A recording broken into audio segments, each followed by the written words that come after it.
Well, thank you all for coming. And so glad to have you here for Mammal Tracks and Signs. Yeah, so I'm Naomi. I am a sort of volunteer. I volunteer with lots of conservation organisations, sort of up and down the Dovey, RSPB, and the wildlife trusts. I'm a graduate of Aberystwyth. And most recently, I've been working on the Pine Marten Recovery Project with the Vincent Wildlife Trust. I also am part of the North Ceredigion Back Group. We have a Facebook page if you'd like to join us. And I also take part in a lot of back care for the Back Conservation Trust. So I have a bit of a mammal-y background. I really enjoy doing things for mammals, but as you can see in the picture, I also enjoy doing a bit of bird work as well. Oh, sorry, that one's in the wrong order, sorry. So as we're doing tracks and signs, one of the most important things that I find when I'm out and about looking for things is what can we find that's been left behind. So I like to think of it as the 4 Ps, looking for prints, looking for poo, and looking for pickings, and then thinking about place. So we sort of break it down into 2 categories because we can use place to inform all of the things that we've found before. So we have to act a bit like detectives because we have so much nocturnal wildlife in the UK. So when we start out with prints, just sort of ask yourself a couple of questions. What type of print is it? How big is it? Does it have claws? Is it a hoof? How are the toes positioned? How many toes does it have? One of my top tips is to always look around for wet mud. If it's been raining for the past couple of days and there's a nice bit of wet mud next to a riverbank or something, always have a look out for some otter prints or something like that, because you never know what you might find. When it comes to looking for animal prints, I really love to have a cheat sheet. So this is one from the Mammal Society, which I find really, really helpful. But one thing I want to say about cheat sheets is they're all well and good for looking at theory in terms of how many toes and the placement of the toes, but it all matters about the environment and the weather. So the weather can make a lot of difference in how ground looks, how mud reacts to animals walking on it. And so prints can look very different depending on how much rain there's been recently. So that's something to bear in mind. Same when it comes to poo. The age of poo is quite important in terms of whether it's fresh or old. That can change the colour and the consistency quite often. A fresh poo is always the best poo because that has the best thing that I find for getting an identification on a poo is a good smell. It sounds horrible, but that is my top tip for mammal poo identification, is having a good old smell, because that can definitely tell you the difference between whether it's a mustelid or a carnivore. And it's especially important around here in mid Wales because it's a great way to find out whether you've had pine marten poo. That's one thing that we used a lot during the project when we were doing our scat surveys.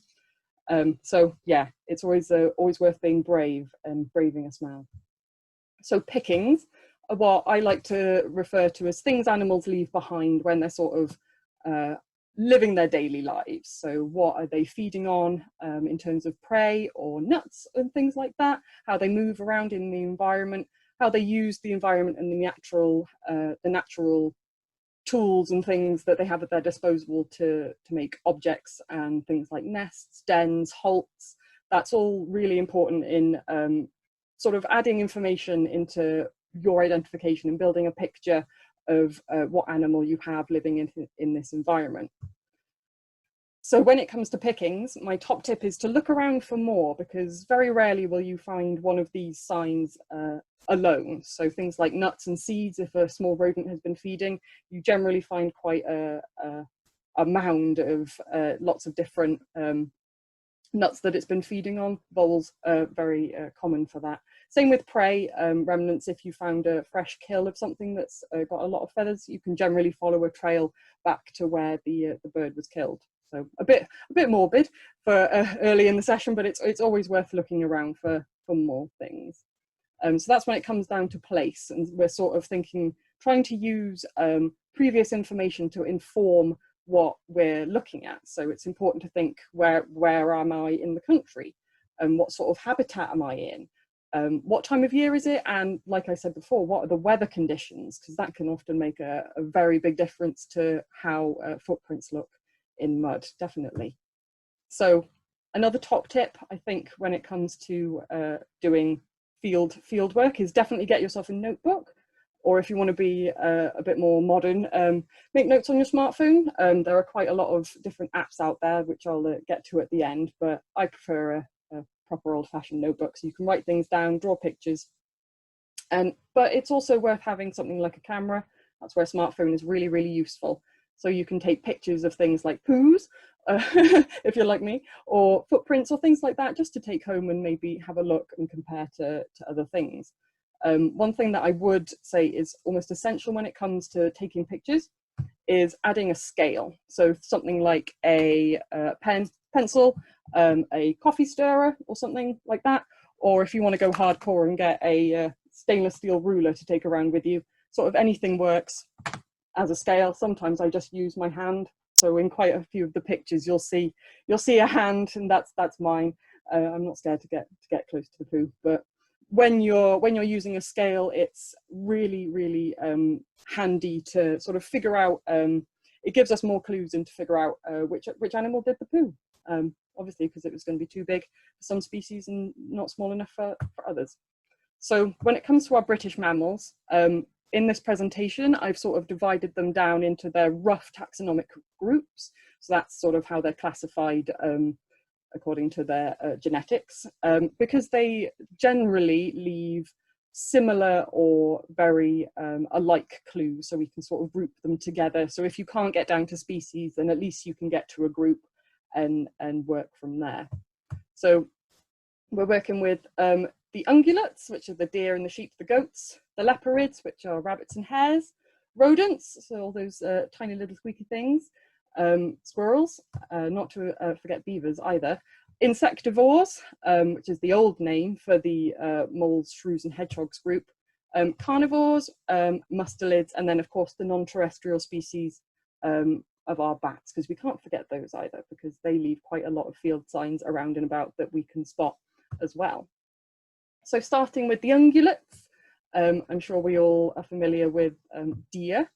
They're most likely to be found, if you're not seeing them out in daylight, by their footprints left in mud from their wanderings, footprints or droppings, definitely.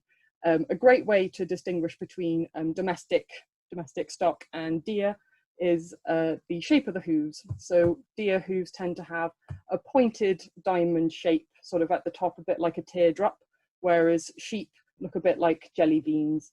And when it comes to looking at the hooves, remember that sometimes depending on the mud and depending on how the animal's moving, that can change on how your print looks. So deer in particular, their toes will splay as they run, as they put a bit more weight and force into their feet as they move.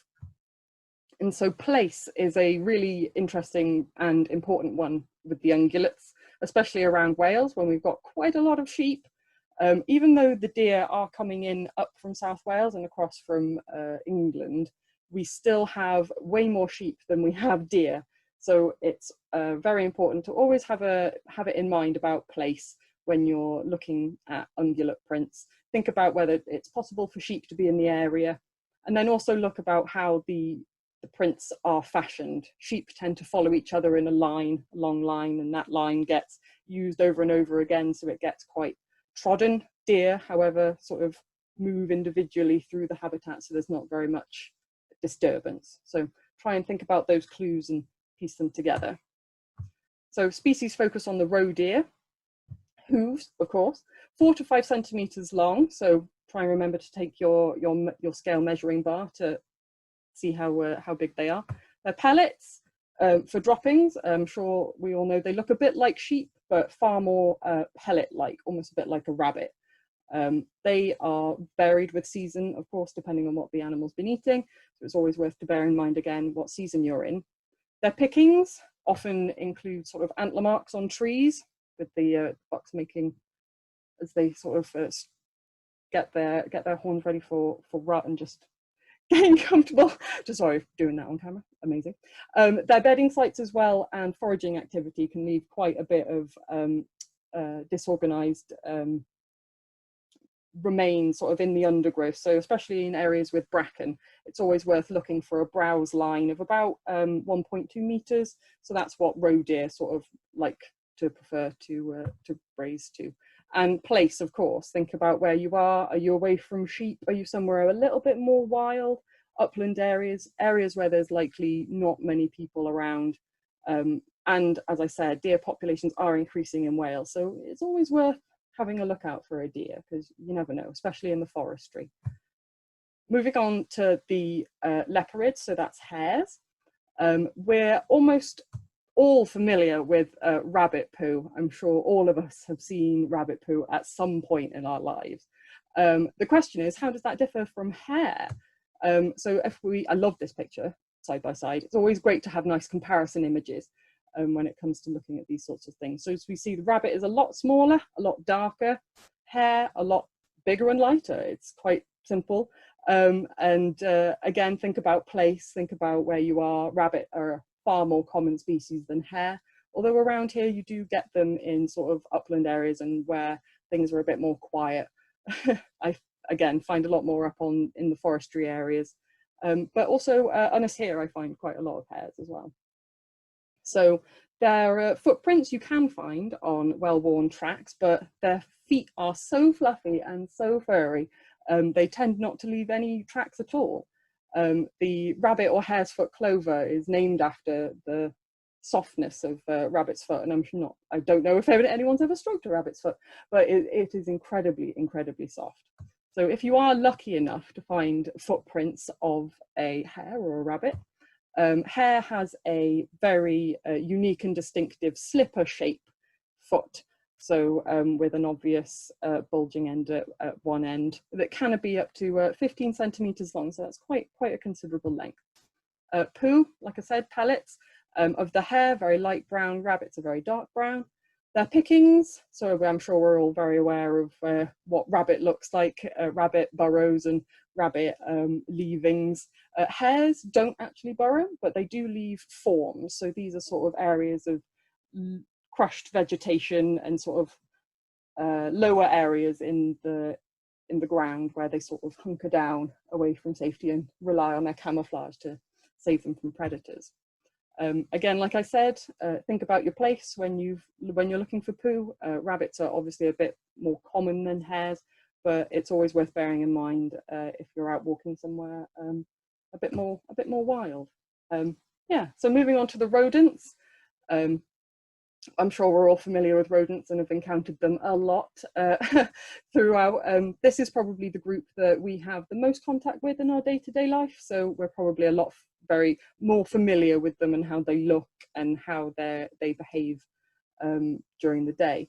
One thing I will say about rodents is, as well as monitoring their regular activity and behavior, we can also sort of monitor them through the behavior of other animals. Dissecting owl pellets is a fantastic way of monitoring rodent activity and sort of rodent abundance in different places. I would highly recommend having a go if you've not had a go before. It's really easy to do. There's loads of free online resources if you want to learn how to do it. So rats. I call mice, voles, they're members of the tiny poo crew, meaning if you've got poo from those different species, it's really difficult to tell them apart, at least I find. And you're also not likely to find it sort of in the field. Rats have much larger poo than mice or voles. Anything larger than a grain of rice, you're looking at a rat or a squirrel. Similarly, when it comes to place, you're not likely to find squirrel or rat poo just out and about, because they're quite secretive creatures and don't really like to make themselves vulnerable when they're out and about when they need the toilet. Field voles do often use latrines, the same is said for water voles. Field voles, everything is a lot smaller. So we're looking at poo smaller than a grain of rice, and pickings that are only about 3 centimeters long at the largest. Here we can see a pile of rush stems that have been stripped and the white pith has been left behind. That's a lovely green poo from all the lovely green that it's been eating and the pith that it's left over. So these are pickings from a water vole. These were found down on the Rydal a few years ago. I was ecstatic when I found those. See the very classic 45-degree angle mark of the cut as water voles chew the stems. So these stems are sort of 5 centimeters and larger, and their poo is very cigar shaped, it's often referred to. Their pickings, the way that they use the environment is often very obvious when you do have water vole. Away from the water, around fields and banks, you often see small holes, tiny holes. So these are vole holes, and they will use lots of connective tunnels to utilize the environment in a bit more safety.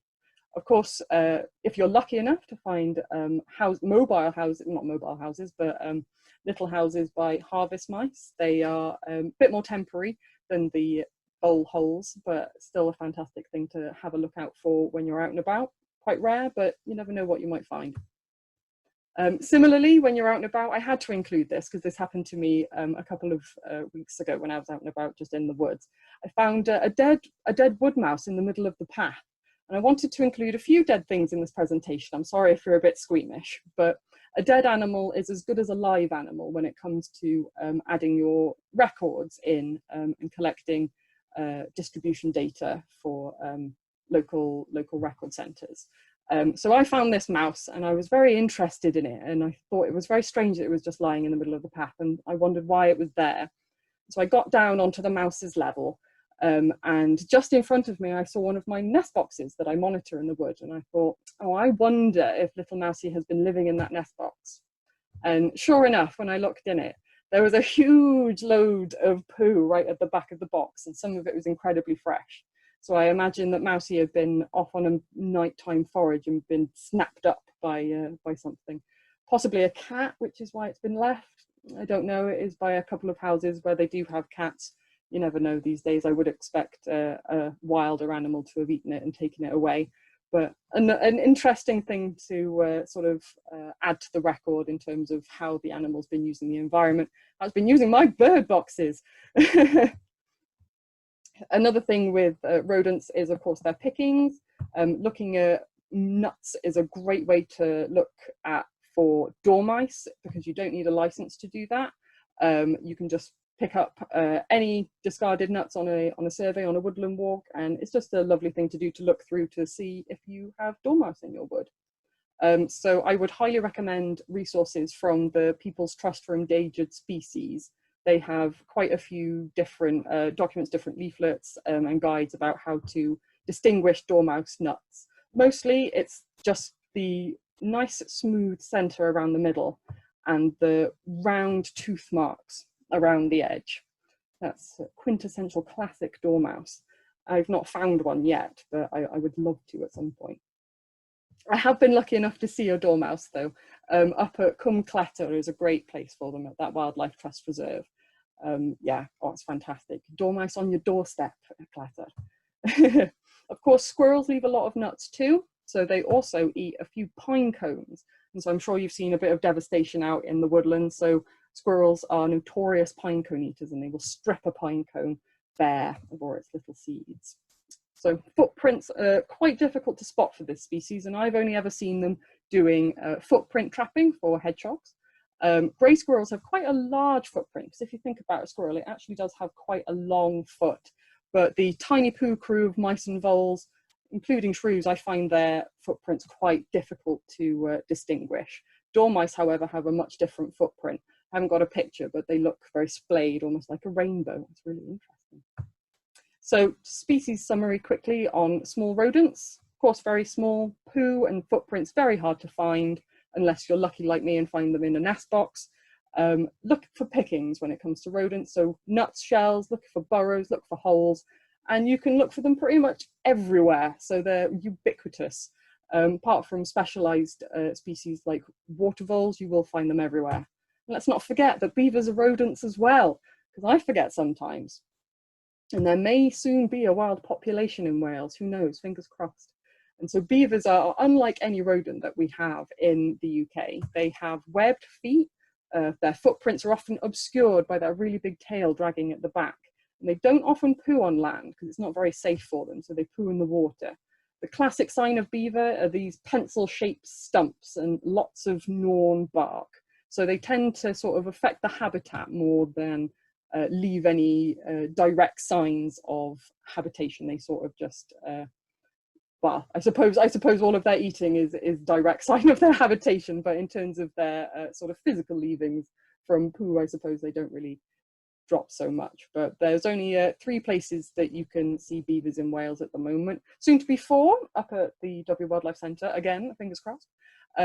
Although there may be 1 or 2 wild on the Dovey. I've not seen, but I would love to find one. If anyone's seen or heard of the beavers on the Dovey, I would love to know about that.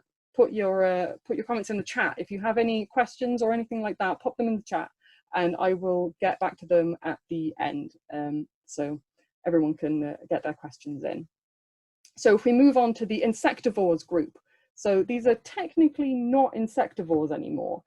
They were reclassified about 20 years ago into a Latin group whose name I cannot pronounce, but the direct translation is small, fat and blind, which I think is a little bit unfair. So I'm just going to refer to them as insectivores from now on.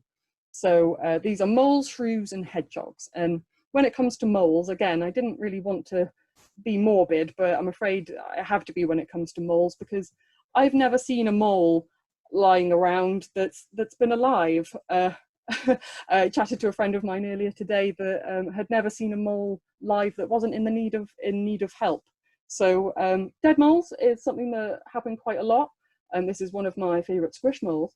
They're a very unique species, and you can tell when you've got a mole by looking at those amazing spade-shaped hands. Nothing else has hands like a mole. So although this poor little buddy has been squished like a pancake, you can still tell that he's a mole because he's got his lovely little digging hands there. And I've put my GPS there as a size reference. It's a very, very tiny, tiny mole, obviously, and I'm surprised by how small they get. Maybe this was a juvenile sort of making its way in the world. So that's generally when you'll find a lot of moles out of their burrows, is juveniles in August, late July, as they go out and establish their own territories. I had to include my favourite dead mole. Isn't that strange? That's the sort of person that I am, including my favourite dead mole photos. But this one I thought was incredibly interesting because it had happened after a period of solid rain for about 3 or 4 days. So this mole had been drowned out of its burrow, I assume, and was found in the crown of a fern, and it looked like it had just been placed there as the water receded. And I thought that was incredibly beautiful in a sort of, yeah, morbid way. But again, we can tell it's a mole because it's got that amazing spade-shaped hand. It's also got its face there, so it's lovely little pink snoot, pink nose, classic mole, and the black fur as well. Similarly with shrews, unless you're lucky enough to see them going about their business, in which case you won't see them for very long, shrews are more than often dead. This was a lovely fat specimen that I found out walking, and I couldn't resist just popping him on a fence to take a picture of him. They say that shrews are very distasteful, which is often why dead specimens are dropped after they're caught.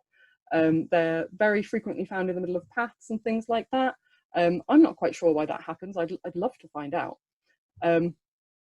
But we have 3 different shrew species in this country. More than likely that you've bumped into a common shrew at some point. Pygmy shrews are teeny weeny, like literally smaller than half of your finger. They're tiny. But the biggest shrew that we have in this country is the water shrew.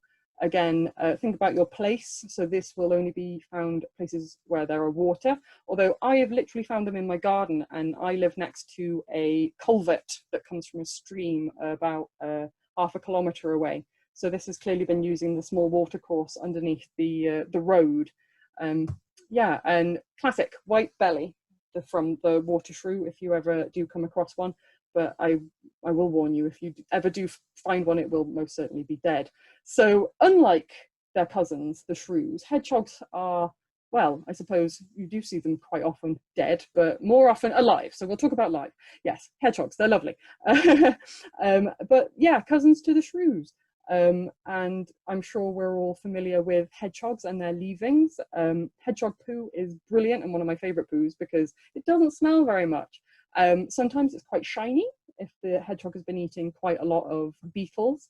So contrary to popular belief, hedgehogs actually prefer beetles to slugs. Slugs and snails only comprise about 10% of their diet. They mostly like hard-shelled insects, caterpillars and earthworms, surprisingly. But it's also worth noting that hedgehog poo looks very different between wet and dry stages, fresh and old. Again, think about your picking, think about how your place and your time relates to how whatever you found may look like. Similarly, if a hedgehog has been fed on things like cat food, it will have a slightly different poo to a hedgehog that's been fed on completely wild food, so like insects. So always worth bearing in mind the environment which you found your poo.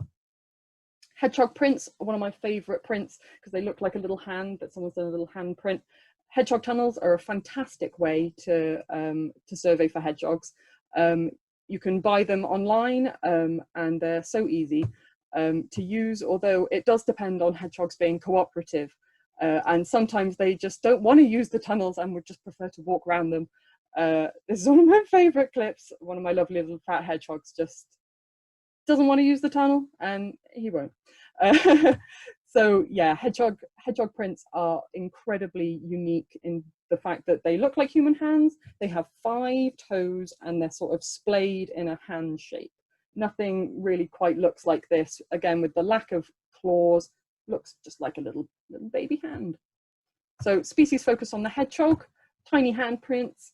Their poo is often never bigger than a little finger or a thumb. Again, thinking about your scale, and is often pointed at one end. They don't really leave much pickings in ways of nests, apart from at this time of year when they tend to look like a big nesty football. Always worth keeping an eye out when you're doing any gardening at this time of year. They like low levels, linear features that they can follow around. Their eyesight's not so good, but they've got a great sense of smell. And it's also worth putting a nice little gap into your hedge or fence between yourself and your neighbour's garden, just to help that connectivity whilst they're foraging. Moving on to carnivores, quite a small group in terms of what we have. We have the domestic species like dogs and cats, and then we have foxes. And in Scotland we have wild cats, and possibly in Wales soon, but who knows. Main difference between dogs and cats is the lack of claws. Cats have retractile claws, and when they walk, they just retract their claws in, and so quite often won't show claws at all. Whereas dogs, foxes, and other canids tend to show their claws. So for what we're looking at, we'll dismiss cat for now and look at the difference between dog and fox prints. Very, very, very similar in terms of how they present. But there are subtle differences in the shape, which I'll try and explain now. Dog and cat prints tend to have a semicircular rainbow arc between all 4 prints. You can't draw a straight line at any point without sort of cutting all, you can draw a straight line and cut through all 4 toes at once. Similarly, the pad intersects where the toes are, so you can't really separate the pad from the toes. Whereas a fox has a much longer foot, and you can draw an X. Well, not every time, of course. Think about your features, think about how wet your mud is. But in terms of the structure of the toes, you've got 2 on top, 2 at the side, and a pad in the middle. I'll try to explain this. It's not the best picture, I must admit, but what I try to think about when I'm thinking about fox footprints is breaking things down into 3 chunks. Like I said, you've got your top prints, your middle prints, and then your pad at the bottom. In this photo, I was trying to illustrate that. I will admit it's not the best. I need to get some more fox pictures. But in this picture, we can see a dog print for comparison. We see the pad intersects with all of the fingers, the toes here, sorry, and the pad fingers also, sorry, the toes, I should say. The toes also have claws, so we know it's a dog and not a cat. When it comes to scats and poo, I'm sure we all know what a dog poo looks like. Fox poo, similar to dog in that it's incredibly smelly. So remember my top tip when it comes to poo, and having a smell, it's incredibly important to smell fox poo, because you will recoil at fox poo. Just that's a good test for fox poo. It often comes in twisty shapes, as in the hair is twisted inside the fox, inside the poo, a bit like a sausage. It's often tapered at one end, and quite often comes out in 3 pieces for some reason. Bit strange. So it often has things like hair, as foxes eat things like rabbits. But they can eat other things like berries. This is a fox poo that I found a couple of weeks ago. It was such a stinky poo, I didn't enjoy it very much, but as you can see, it's got remnants of feathers in there. And when it comes to canids, another thing to look out for is prey. That slide sadly hasn't worked very well, but I was trying to point out the fact that you can tell a difference between a carnivore kill and a hawk kill by the fact that there are blunt ends to these feathers. So normally a feather, especially a growing feather, will have a nice tip at the end, a nice diagonal like point. And these feathers have been ripped off by the teeth, and so they come off in a very much a shorn, flat sort of way. Similarly, the feathers are clumped as teeth pull a number of feathers at the same time, and something from a hawk will pick one at a time. So I got a photo to illustrate this. So this is a sparrowhawk kill.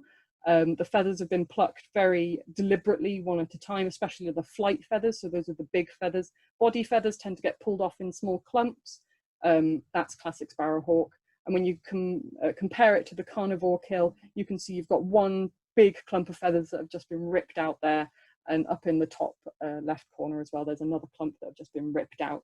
That's another thing to think about when you're trying to work out who done it in terms of the prey. So yeah, there's a circle on the big clump there. So species focus on our foxy friends. So they have a 4-toed foot. That's a thing with carnivores. They have 4 toes, 2 in the middle, 2 at the top, 2 in the middle, and then you've got your pad there, central pad there. Their poo is incredibly stinky, and often sort of brown, but it can change a lot depending on what they've been eating. So anything from grey to very, very dark black. Again, you're thinking about your smell when it comes to thinking about who done it. Often cylindrical, can be different shapes. When you're looking at prey, think about how the prey's got there, how the prey has been dealt with in terms of being ripped or plucked. And similarly, when it comes to den sites, they often take over rabbit burrows and things like that. So try and, if you ever find like a sort of a used rabbit burrow and some prey around, maybe put your clues together. Maybe you found a nice little fox site, maybe you'll be able to see some cubs in the future. So foxes will be everywhere. We are lucky enough to have urban and rural foxes. Behavior changes slightly depending on where you are, but again, try and use your place to inform all of the things that you find. Oh, moving on to the weasels. I'll just let you look at this weasel while I just have a little drink. They're so cute. Sorry. So I must say, mustelids are my absolute favourite. I'm a complete nut for mustelids, and I've got my Pine Marten tattoo. So they are my favourite because they are, I think they're a really special group. They're incredibly smart and quite unique mammal group. So I thought I'd focus on the smallest, which is the weasel and the stoat. So technically, our weasel, so the British, the UK, England and Wales weasel, is the least weasel. So that's sometimes what you'll hear it being referred to in Wikipedia and things like that. Because weasel over in America means something completely different, and on the continent it can mean different things as well. So our weasel is the smallest one, so it's called the least weasel. It's incredibly small. Legend has it that a weasel head can fit through a man's ring, the whole of a man's wedding ring. So I think that's just fantastic. They have such tiny, tiny heads, and they only get about 6 centimeters long, maybe. Probably get a bit bigger than that. But either way, when it comes to thinking about whether you have a weasel or a stoat, generally it's just size. Stoats also have that characteristic oil dip tail, the black tip at the tail, and they're also a bit bigger. And of course their behavior is slightly different because of that. Weasels tend to be incredibly fast. Stoats tend to sort of take their time when they're out and about. Like I said, stoat's bigger, and they have a bit of a little tail. I've never really found much evidence, pickings or poo or prints of small mustelids out in the field. Because they're so small, they tend to, again, try and be a bit more secretive than the larger animals. So if you're lucky enough to find some tiny, tiny mustelid prints or some tiny, tiny mustelid poos, always have a think about whether you've got a stoat or a weasel. Think about where your habitat is. Are there a few dry stone walls, a few rabbits that they can harass? Yeah, so moving on. A very unique thing about mustelids and their paw prints is that they have 5 toes. Unlike the hedgehog, they do show claw prints most of the time. But like I said, 5 prints sort of splayed out nicely with a quite obvious thumb with a gap between the sort of index finger, would you have it, and the thumb. So sometimes, like I said, you won't necessarily get down to species. This is a print I found at Honest Here a few years ago. I really want to say it's a juvenile otter, but I'm not entirely sure. And that's completely fine when you're out and about doing field work. It's fine to not know, and it's fine to make a guess. I can see that it's got 5 toes, and I'm happy to say that that's a mustelid because I'm just, I suppose, using the information that I have. I want to say it's a Jove otter because it was right next to the Marion Mauerheide, right by the ditch, and otter had been seen there before, but never mind. This one that I do know, so this is a minky footprint. So in this country we have the invasive American mink. Again, we know it's a mustelid because we can see the 5 toes there. Mink tend to be in more wetland type habitats where you find otters, but they tend to be a bit bolder in some cases, coming into more public spaces like lakes and harbours and things like that. Mink have a very clawy foot. It looks a bit like a star, like a fake star if you were going to draw it. Mink and mink poo, if you ever find it, absolutely stinks. It's got a different smell to fox. It's almost like a warm smell. It's not nice at all. So when it comes to the poo of mustelids, we're thinking quite tight and twisty. So stoats, polecats, pine martins, everything sort of tight, twisty, and smelly. So mustelids, think musculid, if that works for you. They're very smelly animals. They use smell and their scent glands to communicate with each other, to spread messages and to talk to each other. So they do have a very unique scent in terms of their poo. Again, it's always worth using a scale because with mustelid poo in particular, of the smaller species, it's quite difficult to tell the difference between without having a definite scale. So even with my pen lid scale there, I'm still not sure enough to get a full idea. Although the long feather tracks right on the left-hand side makes me think that they're from a polecat. The polecat maybe could have swallowed that whole as opposed to a stoat. But see, these are the questions that you say to yourself when you're trying to figure out who done it, because you're the detective. I really like pine marten poo. It's my new favourite. Some people think that it smells like Parma violets. I really like it because it does the little squiggle that you can see that pine marten do whenever they do their poo. So pine marten poo is quite long, quite twisty. It's never the same shape twice, which is something I love about them. They're a real favourite of mine. Their poo doesn't smell bad. I suppose in the scale of poo, I think pine marten poo smells pretty nice. You want to sort of go in there for more. I don't think it smells like Parma violets. I think it smells like wet silage. So, you know, silage that has been sort of in the bottom of the plastic for a bit and it's getting a bit smelly. Yeah, I think that's what that smells like. Slightly sweet, but it's not right. So I love this picture.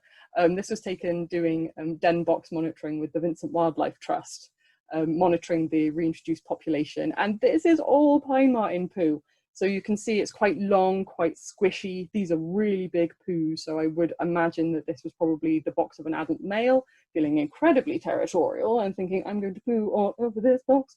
And it didn't really smell all that bad. As you can see, there are no flies on it or anything like that. Yeah, pine martens are lovely and unique. Moving on to another probably more common mustelid is the otter. They have very, very fishy poo, obviously, because they like to eat fish. But you'll also find things like crabs, other crustaceans, and insects in there as well. Mollusks, bit of snail action. When it comes to their paw prints, they have a very rounded foot.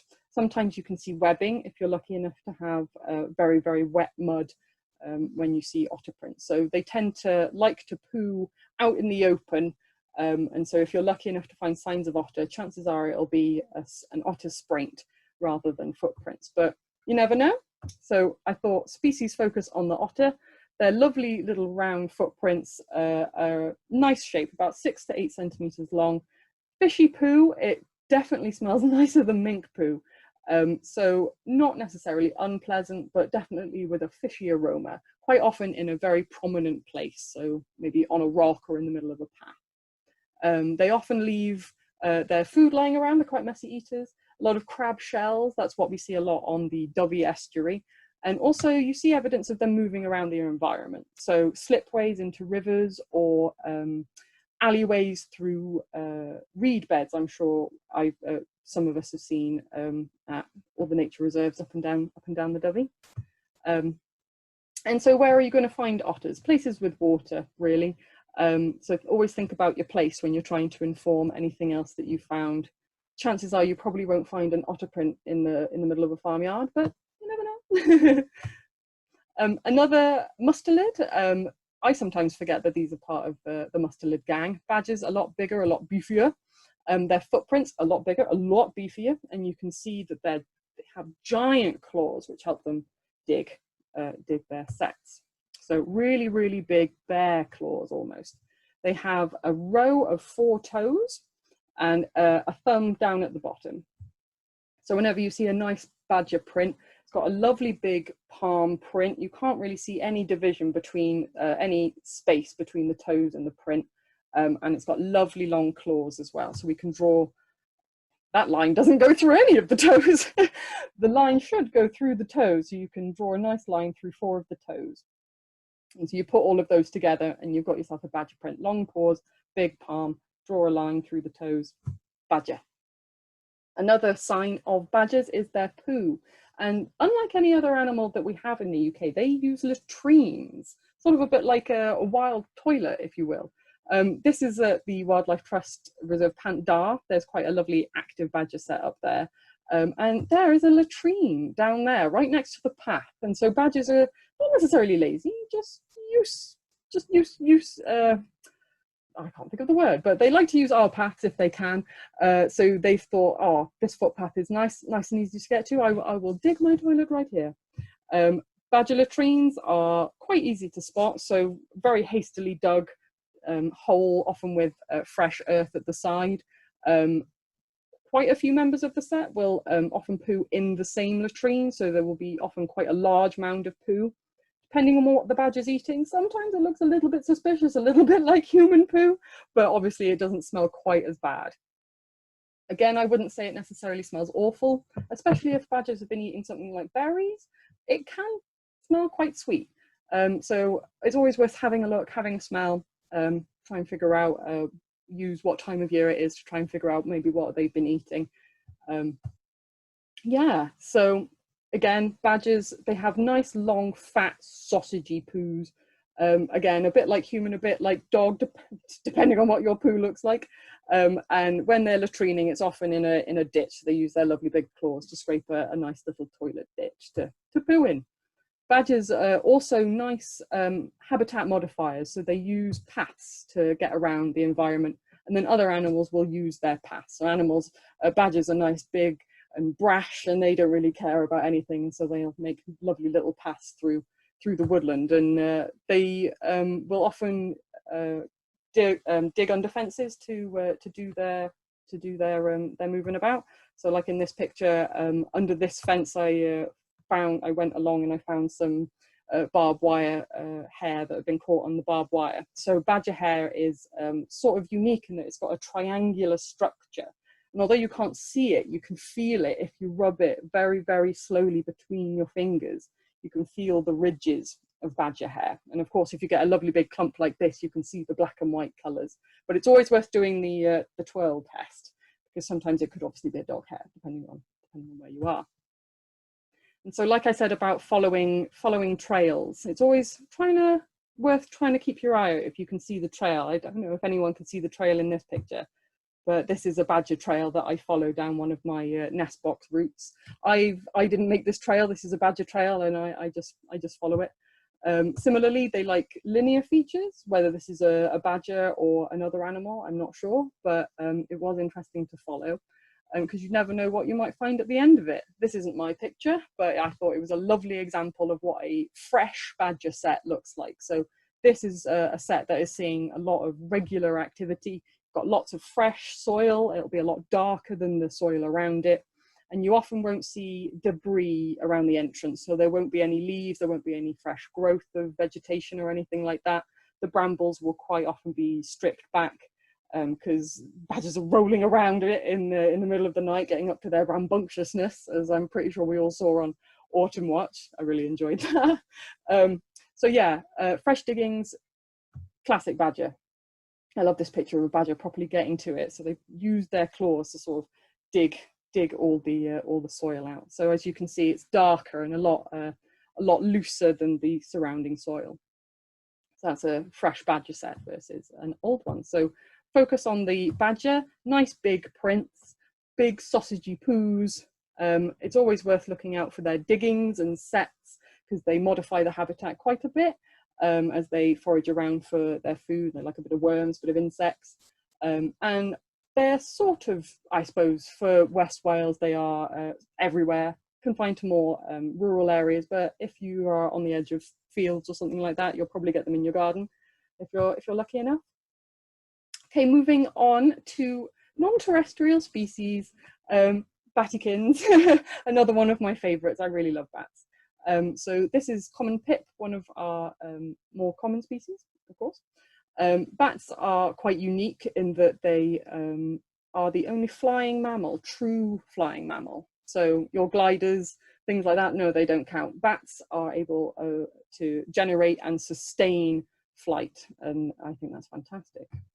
So this is a picture from one of our bat roost checks. In 2019 it was. We had a call about an abandoned bat, and the lady talked about there being a potential roost next door, and so we went to check it out.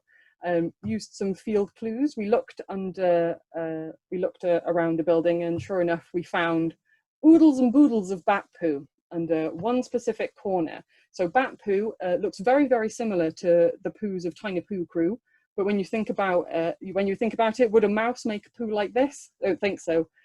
So this is all the poo that has dropped from the entrance of a roost up above. And bat poo you can crush in your hand to dust and blow it away, whereas a mouse poo would just smear a horrible smear around your hand. So it's yeah, bat poo bingo. Will it be a smear? So because we found so much poo under here, we were able to focus on an entrance point to monitor. So we spent the night monitoring bats coming out of this building, and at the end of it, we found over 100 bats. So this is quite a significant roost, and this was in, I think, July it was, and so having so many bats in this particular area could indicate that it was a maternity roost, which is a really important record. So at the end of the day, this is what we're doing when we're looking at field signs. We're trying to figure out what animals are using the environment, and it's those records that are sort of really important, because it can sort of educate us on how animals are and what their distribution is and if they're in trouble. So I'm not sure if anyone has ever seen a little batty like this before, but this little guy out and about during the day, probably not the best. So bats, they leave no prints, funnily enough, because they don't really, their hands are their wings. Their poo is tiny, often dark black and shiny because they eat so many bugs, and it breaks apart easily into dust, it just blows away. Pickings, so they will often drop the hard parts of the insects that they don't want to eat. So beetle wings, moth wings, the lesser, yellow underwing moth. Yellow underwing moths are a favourite of the brown long-eared bat, and quite often you will find literal piles of them underneath a brown long-eared roost, which is quite interesting. That's a good clue to know what species that you've got there. And so bats we can find sort of anywhere. They will use woodland, they'll use old buildings, and species like pipistrelles will use new buildings. But it's really important to remember that all bat roosts, no matter where they are, no matter how many bats there are, all bat roosts are protected. So it's incredibly important that if you do find evidence of bats, get in touch with your local bat group and they'll be able to help you in terms of maybe coming over to count your bats, or to sort of guide you into how to maybe count your own. It's always, yeah, worth connecting with your local bat group, and our bat group, the North Ceredigion bat group, are on Facebook if you did want to join. So, whew, whirlwind, take a breather. I will take a drink whilst you do the quick quiz. So, think about all you've learned in the past 45 minutes or so. We're not going to do any unmuting or anything like that. It's a quick quiz for your own benefit, so don't cheat yourself. I'll give you 3 clues and then we'll reveal the answer. So we have interesting disturbance to the habitat. So we have a ground dwelling animal here that has given us quite a bit of soil. We are clearly in some open farmland and grassland, and I can't see the animal anywhere. So this is an animal that doesn't really like coming out a lot. What animal am I? Give you a few seconds, but I'm sure everybody knows that this belongs to a mole. So fresh mole hills with very loose soil, that is a good record. So that shows that there is an active mole in that area. So even if you can't see the mole, you know that it's there. Next, so we have poo, and there's quite a lot of it. This is in a woodland, as we can tell by all the different leaves, and it's in a bit of a ditch. Whose poo is this poo? Give you a minute. Give you an extra clue as well. It doesn't smell that bad. It's not too bad. It's not too bad. It's badger poo. So this is another one of the latrines in Pant d'Ar. They really get around to pooing up there. And it's quite dark because I took this in autumn, as you can probably see. And so this badger, this badger family has been feasting on all of the blackberries that are around. So again, think about seasonality, think about what your animal's been eating. Those who are very keen-eyed among you can probably pick out all of the little seeds in the poop. Again, a great way of naturally dispersing your seeds. This one's quite difficult, and I will say, because I took this picture off the internet, I'm pretty sure this isn't a native tree species. So I will understand if you are confused. But so we're in a woodland, and this is a pine cone that has been completely stripped. I can't think of anything else to say. I can't think of what my 3rd clue is. But I'm pretty sure you all know what the answer is anyway. It's a squirrel! So yes, they leave an absolute mess whenever they're eating. So lots of pine cone shards on the ground. Maybe look up, see a little squirrel up there in the tree. So there aren't really any differences between grey squirrel and red squirrel foraging activity. I'm sure there is when you're looking properly into it. But in terms of your field signs, think about where you are. The difference between species almost entirely comes down to place, and there are only a couple of places in Wales where you can see red squirrels, so it's worth having a little bit of research beforehand maybe. Who done this poo? So as we can tell by our pen scale, it's quite long. It's very twisty. It's twisty at one end in particular. And I will say a clue from this is that this was found on a forestry track. It is incredibly smelly. Not very nice at all, and it looks like it's almost in 3 pieces. So it's very smelly. Found it on a forestry track, and it's about 6 inches long maybe. So it's a foxy guy. So this chap has clearly been eating wool, I think, by the looks of it, or some incredibly white-haired furry thing. Again, fox, incredibly smelly. In terms of the size, it's much too big to be something like a pine marten, and the smell as well gives you a good indication that it's a fox. This is a bit of a tough question because this is a bit tough. So this is not my three clues. In a woodland, it's not being currently used, and the occupier made it. Okay, yeah, no, I know it's a tough one. So this one is a badger set, but it's a badger set that has been abandoned for a long time. So if you see at the bottom of the picture by the copyright tag, there is an old hole. And as you can see, there is quite a lot of build-up of material on top of this hole. So that is the old remnants of all of the mud and stuff that's been dug around the old set. But as you can tell, over time, branches have fallen. There's been an autumn with larch, droppings of needles, and so this is a badger set that's not been used for a very long time, but it could still indicate the badgers are in the area. So it's worth maybe following a badger track if there are any to find out. So think about this one. 3 clues. This one was found in a garden. It didn't smell at all, and that is an apple core for scale that is probably about 5 centimeters big. So the animal who done this probably isn't very big at all. And the fact that it's in a garden probably should have given it away maybe a little bit. But this is a hedgehog poo taken by a friend of mine in her garden, and I'm absolutely ecstatic that she's got hedgehogs because she put in some hedgehog highways into her garden, and now she gets one quite regularly, which is lovely. And again, I was a bit tricky with this one, but see if you can get it before I give you any of my clues.